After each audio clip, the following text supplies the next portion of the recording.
fiery horse with the speed of light, a cloud of dust, and a hearty hi-yo silver, the Lone Ranger.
With his faithful Indian companion Tonto, the daring and resourceful masked rider of the plains led the fight for law and order in the early western United States.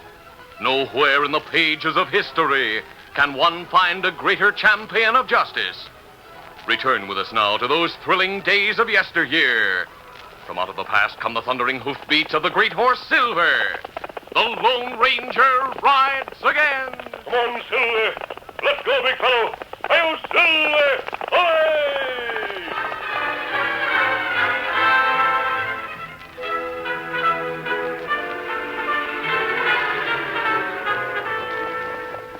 The Lone Ranger and Tonto rode the trail toward Austin.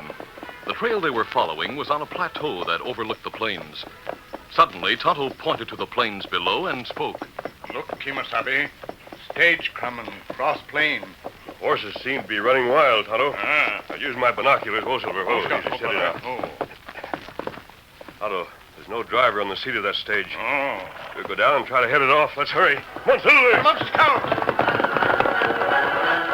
At breakneck speed, the masked man and Indian urged their horses down a narrow trail to the plains. Then they galloped forward to intercept the runaway stagecoach. Come on, Silver. Come on, Scout.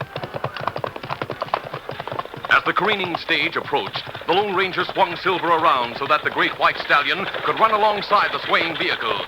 Gauging the distance, the Lone Ranger rode beside the stage. Then, rising in the saddle, he leaped, grasping a handrail attached to the seat. Steady, Silver. Made it. Whoa, whoa there, whoa. Whoa, steady up, whoa. You all right, Kimasabi? Yes, we'll look inside the coach, Tonto.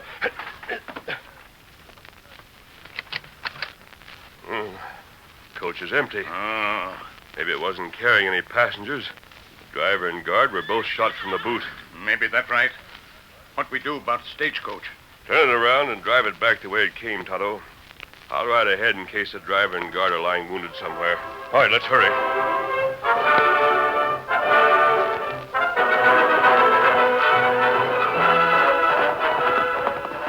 The Lone Ranger, riding ahead of the stage along the back trail, presently saw two men lying a few yards apart. He pulled to a stop and dismounted. Oh, Silver. Oh, easy, steady now. This poor chap is dead. Here's the driver. He's still breathing. Water. Easy, fella, easy. Here's some water. Take it easy now. Oh, thanks. I'm done for. They got gold shipment from inside, Coach. Who did it? Do you know? Yeah. The Hooders. You mean the outlaw gang known as the Hooders? Yeah. I pulled the hood off the leader. We recognized him. So they shot us. Easy. Tell me, who was the leader? What's his name? He was... He's... Rob. His name, what is it? Oh, there. Them both shot, Kimasabi? They're both dead, Tonto. Oh, that's plenty bad. The driver managed to speak. He said the gang known as the Hooders robbed the stage of a gold shipment. That outlaw gang we came to find. That's right. The gang has a clever leader. The driver said he snatched the hood from the leader's head. That's why he and the guard were shot. They recognized the leader. Driver say name a fella who lead gang? He started to. He said, Rob. Then he died. Oh. We'll put the two bodies into the coach, Tonto.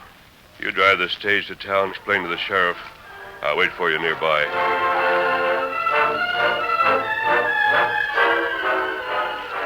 Tonto drove the stagecoach back to town and pulled the horses to a stop in front of the sheriff's office.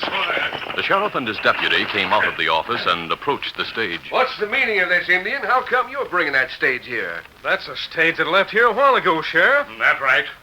Outlaw gang hold up stage, shoot driver and guard, take gold. Hey, where are the driver and guard? Are they wounded bad? Them both dead.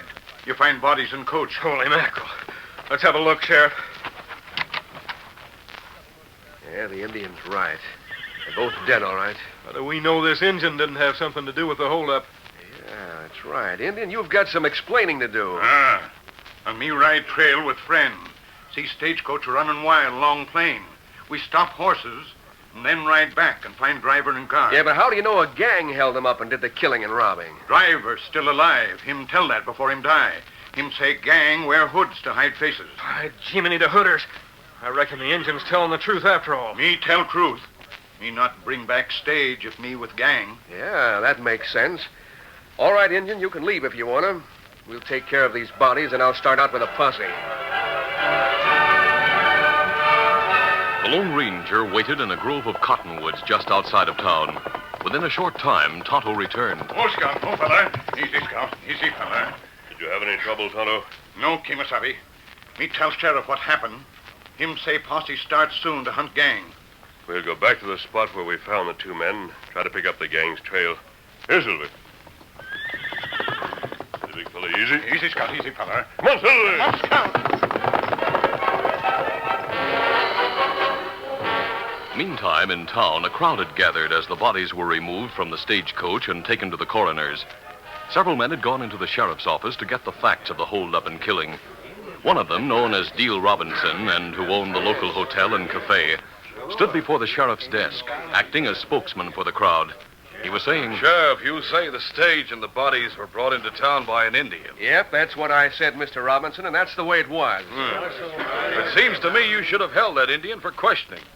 Why'd you let him go? Because it stands to reason if he had anything to do with what happened, he wouldn't have come here with the bodies. I'd say it's just the thing a smart killer might do. Tommy Rot, that Indian couldn't have held up and killed the driver and guard and made off with a heavy box containing the gold shipment all by himself. Well, that's right. I agree with you on that. Good. I'm glad you do. But I do think he had help to do those things, Sheriff. And part of the plan was for him to bring back the stagecoach with the bodies and tell that story about the Hooders doing it. That outlaw gang that we call the Hooders is responsible for a lot of robberies and killings hereabouts, Mr. Robinson. Now, it's logical to believe that same gang did this job, like the Indian said. We're wasting time. I gotta get a posse together and see what can be done to trail that gang. Sheriff, I say trail that Indian and bring him back. Then force him to tell the truth. And to tell where the person or persons who are helped him. Wait a minute. Hold on now. You trying to tell me how to run my office? Well, maybe I am at that. Remember, I have a lot of influence around here, and it wouldn't take much to get you replaced. Go ahead. But while I am, Sheriff, I'm not taking orders from you or anybody else. I'm going hunting for the Hooders. Deal Robinson left the sheriff's office and walked rapidly down the street to his own office in the hotel. He motioned to two men who were lounging in the lobby, and a few minutes later they came to his office. Come in. Cal, I have a job for you and Rusty to do. All right.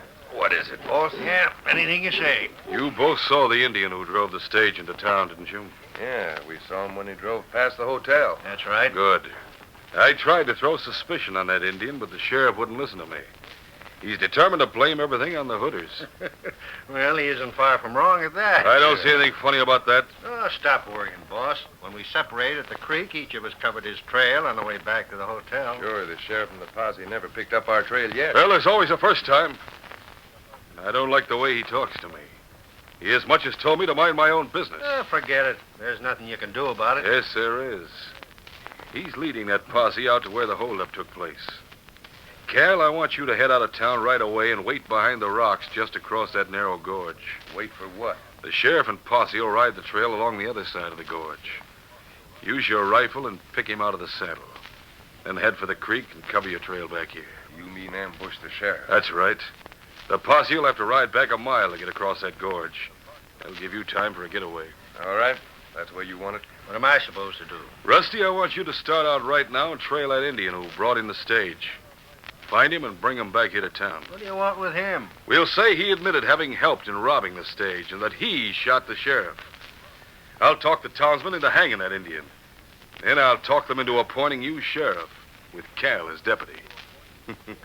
From then on, we'll really run this town. Now, both of you get going. And make sure you both succeed. All right, Gil.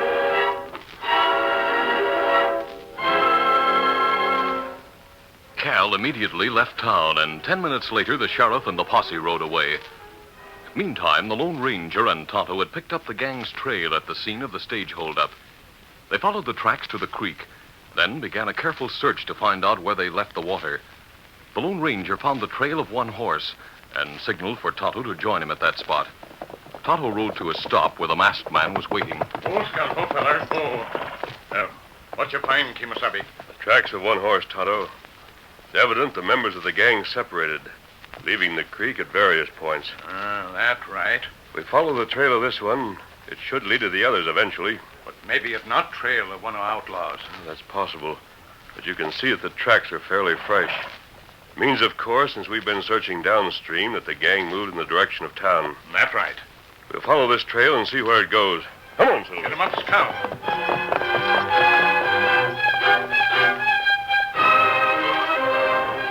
The hoof marks the Lone Ranger and Tonto were following circled toward the narrow gorge of which Deal Robinson had spoken.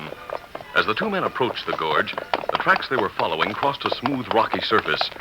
They reined to a stop to study the ground. Oh, Scout. Oh, Oh, feller. steady now. Oh.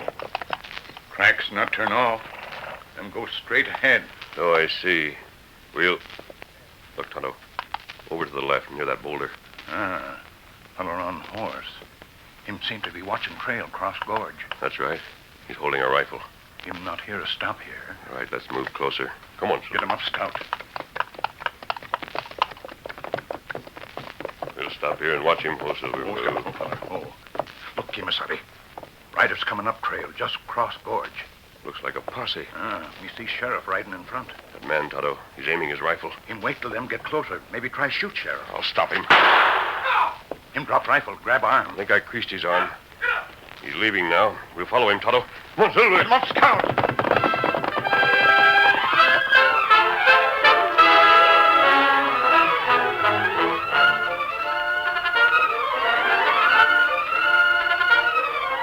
The curtain falls on the first act of our Lone Ranger adventure. Before the next exciting scenes, please permit us to pause for just a few moments.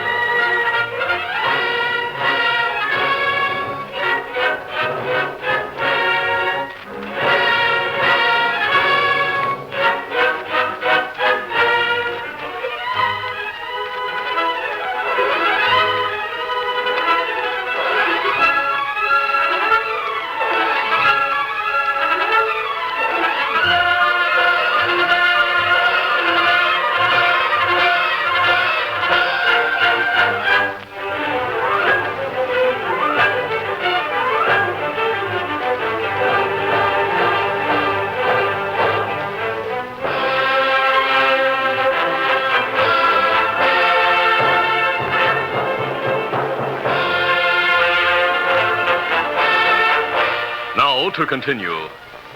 The Lone Ranger and Tonto had caught sight of the outlaw Cal as he was about to carry out Robinson's order to shoot the sheriff. Acting quickly, the Lone Ranger fired at Cal, who, dropping his rifle and grabbing his arm a moment, glanced around, then hurriedly rode away. The Lone Ranger and Tonto started out in pursuit. Meantime, across the narrow gorge, the sheriff and the posse pulled to a halt. I don't know what that shooting was about.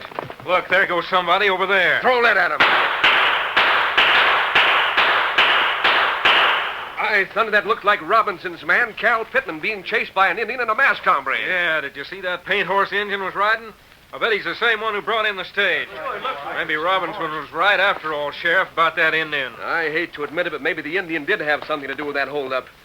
They headed toward town. Let's go the same way till we can pick up their trail. Come on, get up there. Get up.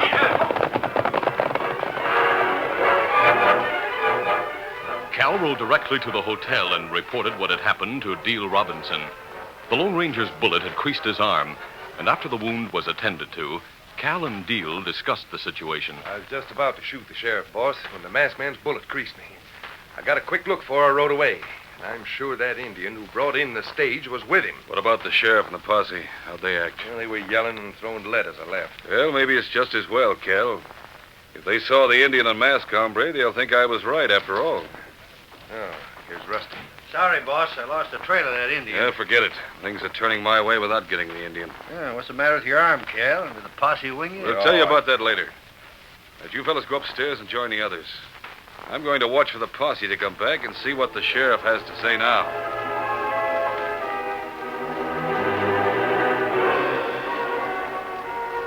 Meanwhile, the Lone Ranger and Tonto had followed Cal to town. The sun was setting, and they rode in the shadows behind the buildings until they found Cal's horse hitched in a grove behind the hotel. They pulled to a stop and dismounted. Easy, fella. I'll leave horse here and go in back door, hotel. He may be one of the outlaw gang, Tonto. May be that they're hiding right in the hotel. Move Silver further back into the shadows in case anyone else comes along. And then what we do? You go around front and watch for the posse to return. I'll wait here until it's dark. Then I'm going to go inside and try to locate that man.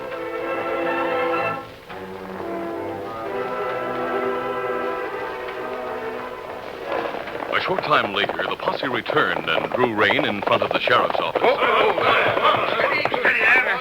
I'll find out if Cal Pittman got back to town, have a talk with him about the men who were chasing him.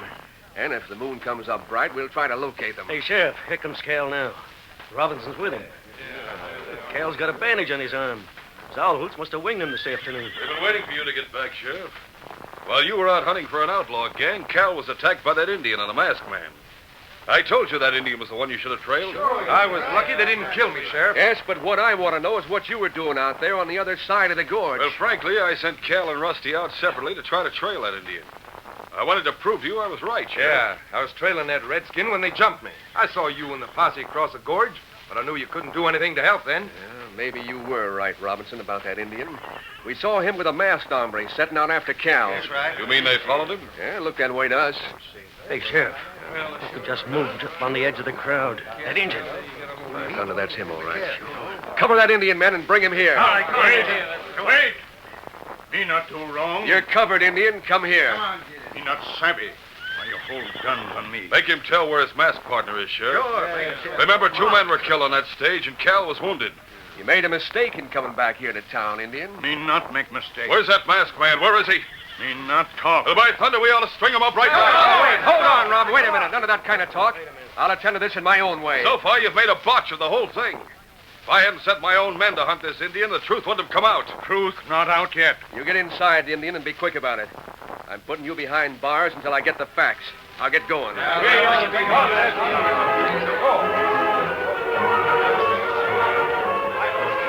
Deal Robinson and Cal watched as the sheriff took Tonto inside.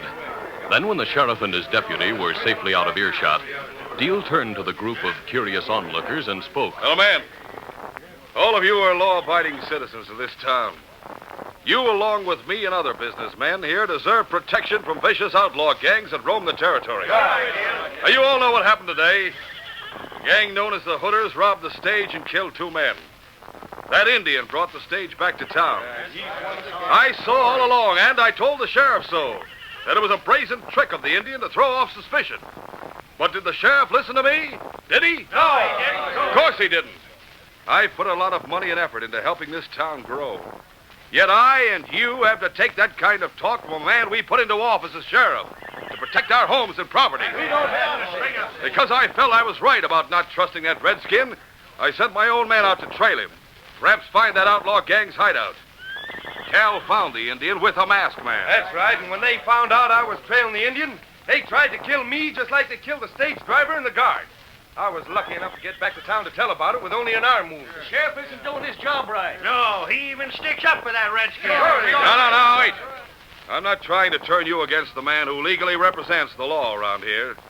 But if he continues to neglect his duty and to refuse the advice of well-meaning citizens, then I say something will have to be done about it. That Indian wouldn't have been caught at all if Mr. Robinson hadn't insisted he had something to do with that stage robbery. Cal, I want credit only for what I do that's right. I'm beginning to think the Hooders gang is only something the sheriff himself imagined. As long as the sheriff is legally in office, it isn't for us ordinary citizens to try to force his hand. Of course, that Indian is guilty of robbery and murder. There's no doubt about that. However, the law must take its course, as far as I'm concerned. Hey, what are you men still hanging around down here for? What's going on? We've been getting a few facts, that's what. Yeah, Mr. Robinson was talking to us. So you're talking to him, huh, Robinson? What of it, Sheriff? I'm not breaking the law by talking to some of my friends on the street. That's right, and the sheriff better start finding a few crooks and killers before he tries to get tough with decent folks. Listen, right, Robinson, Cal. and you too, Cal. I don't know what kind of talking you've been doing out here, but if it has anything to do with that Indian, you... Slow down, Sheriff. Take it easy. You've become so touchy lately, you even think the woman's sewing circle is whispering behind your back. Maybe he's got reason to think that, boss, the way he sits around and don't find the Hooders. By thunder, I should run both of you in for creating a disturbance. I told you once, Robinson, I'm telling you again. As long as I'm sheriff, I'll do things my own way. I'll thank you to mind your own business. Now, you men move away from in front of this jailhouse or I'll run you all in pronto.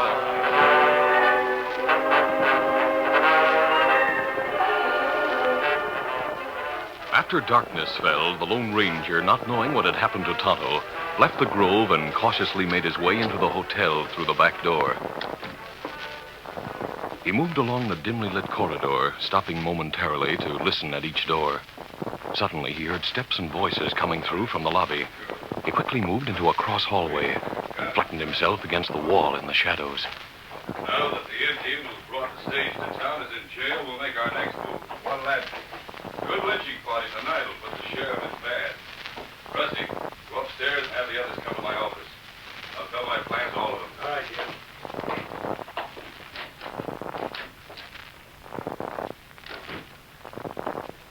They must mean Tonto's in jail. To do something about this.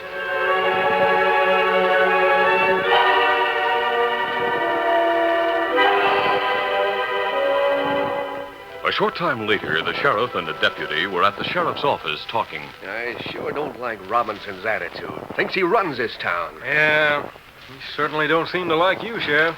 Don't move your cover. What's it? The masked hombre. Came to get the engine out. Sheriff, I'm sorry to take this means, but I must talk to you without wasting time. In spite of those guns, mister, you're not taking that Indian away from this jail. Are you interested in catching the gang called the Hooders? Yeah, sure. Here's a silver bullet. That mean anything to you? Silver bullet, eh? That's right. I have more in my gun belt. Tonto and I came down this way to help find the Hooders. We saw the empty stage, and Tonto brought it and the two bodies back here to you. Yeah, that Indian's name is Tonto? Right. You carry silver bullets. Say, you must be the Lone Ranger. I am. Great day. Put up your guns. You don't need them. Thanks, Sheriff. Tonto and I came upon a man with a rifle waiting to shoot you from ambush this afternoon. What? Yes. I wounded him, and he rode away. Came here to town. That was Cal Pittman, Robinson's man. Say he was aiming to kill me? Yes. Bring Tonto out here, then get a few men. If we hurry, I'm sure we can catch the Hooders with our leader.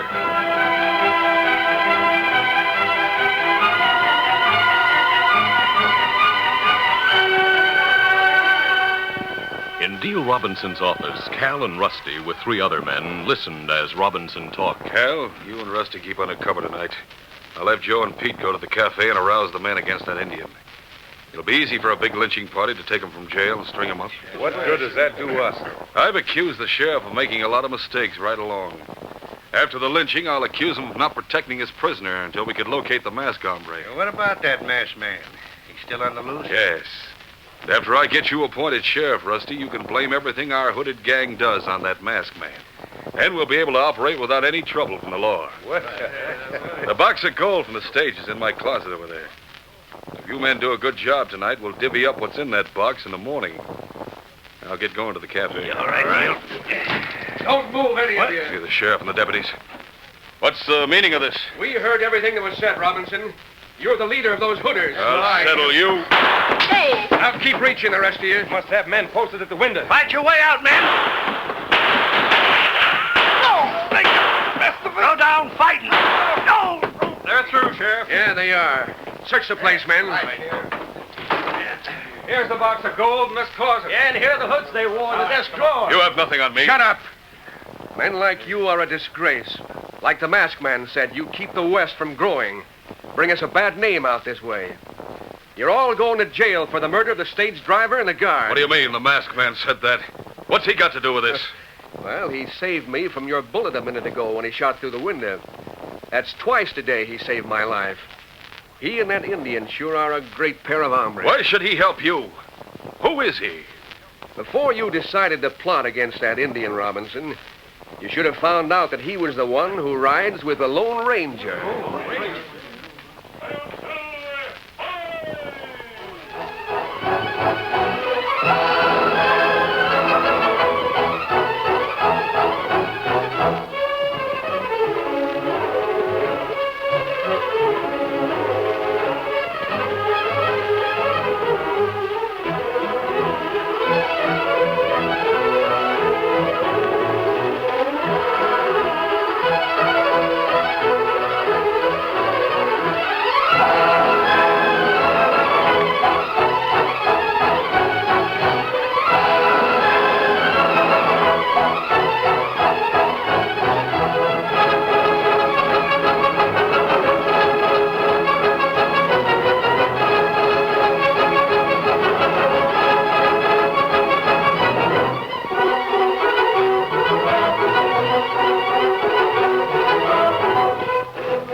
This is a feature of the Lone Ranger Incorporated, created by George W. Trendle, produced by Trendle Campbell Enterprises, directed by Charles D. Livingston, and edited by Fran Stryker.